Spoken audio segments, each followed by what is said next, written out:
We should stay the course. I should say that we should focus on the Biden record. We should focus on substance. We have a workhorse on behalf of the American people.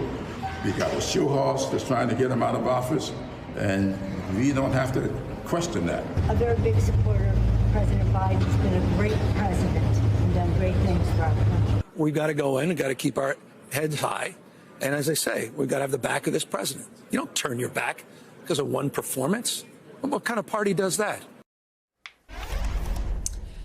This is a handful of Democratic leaders in that party answering one of the most asked questions in the last 12 to 20 hours. Should President Biden step aside after last night's debate performance and let somebody else face off against Donald Trump, given the lack of any debate or dispute about the threat the ex-president poses to our country and our democracy? Joining that conversation, Democratic Congressman Eric Swalwell of California, Michael Steele and the Rev Al Sharpton are still here.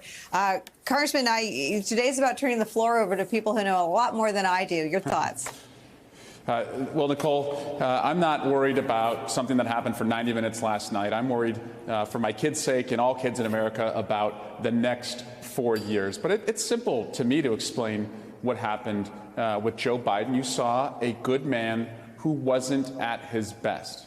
And in Donald Trump, you saw a bad man who, like always, is just the worst. And now we have to animate and tell the story about who Joe Biden is and what he's done. He's a jobs president. No one made the unemployment line longer than Donald Trump.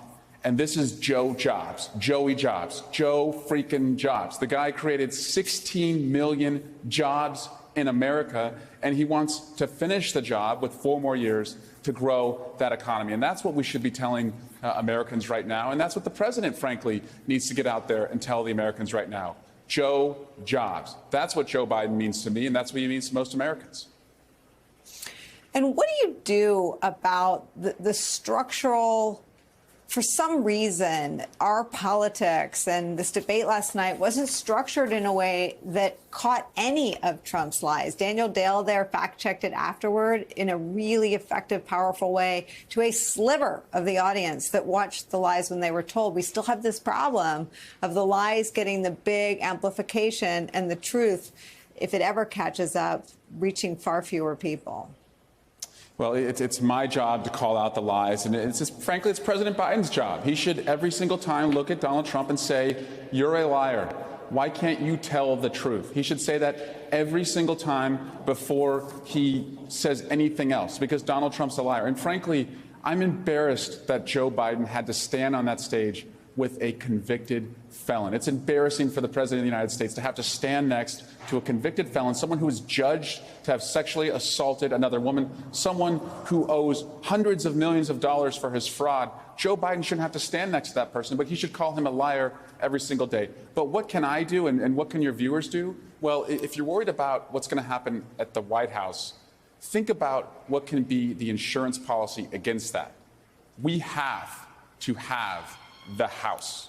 The House of Representatives, with Speaker Jeffries leading a majority, can be a torch, a flame for Joe Biden as president, or it can be a firewall against the worst instincts of Donald Trump. So that's what I'm going to really focus on, is what we can do to make sure that we have the House.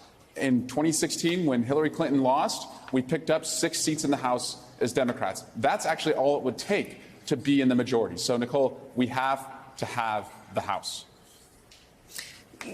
Leader Jeffries expressed some concern about the president's performance last night, said he was waiting to see how he performed today. Have you seen him since Joe Biden's North Carolina speech? Is he on the Biden train?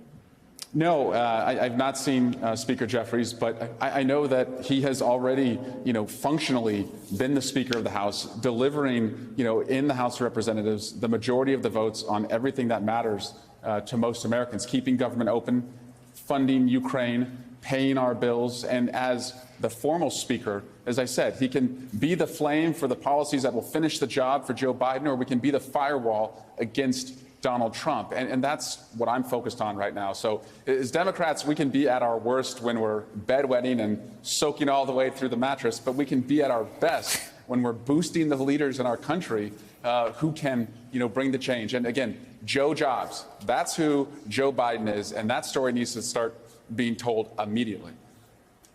Just real quick, why do you think Joe Biden didn't tell that story last night?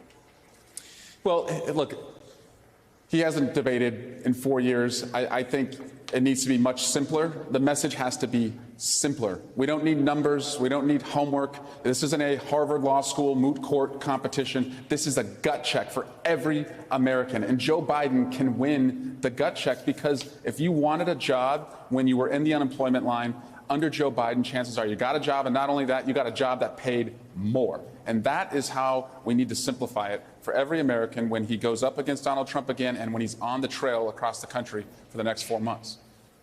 Hey there, MSNBC fans. I'm Luke Russert, and be sure to join me, Rachel Maddow, Jen Psaki, Lawrence O'Donnell, Steve Kornacki, Joy Reid, and many more September 7th in Brooklyn, MSNBC Live Democracy 2024. Click on the link for ticket information. We will see you there.